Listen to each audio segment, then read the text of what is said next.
বাংলাদেশে যেই থাকুক না কেন, ক্ষমতায় যেই আসুক না কেন, তাকে অ্যাকোমোডেট করতে হবে। ইউনূস সরকারের পক্ষে অ্যাকোমোডেট করা মুশকিল, যেহেতু তারা হইচইটা করেছে। পরের সরকারকে করতে হবে, এবং তার কিভাবে হতে পারে, যেমন একটা উদাহরণ দিচ্ছি।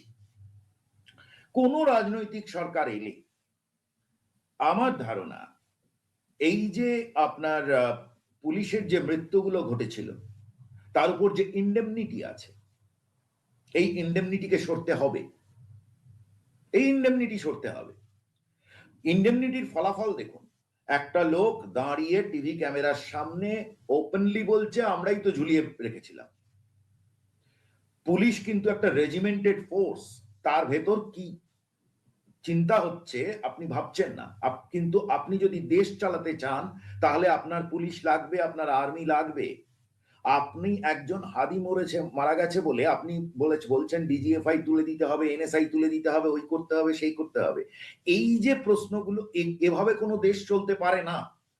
রাস্তার মতামতের ওপর ভিত্তি করে আপনি সেটাকে বিপ্লব বলুন, অভ্যুত্থান বলুন, যা খুশি বলুন, কিন্তু তার উপর কোনো দেশ চলতে পারে না।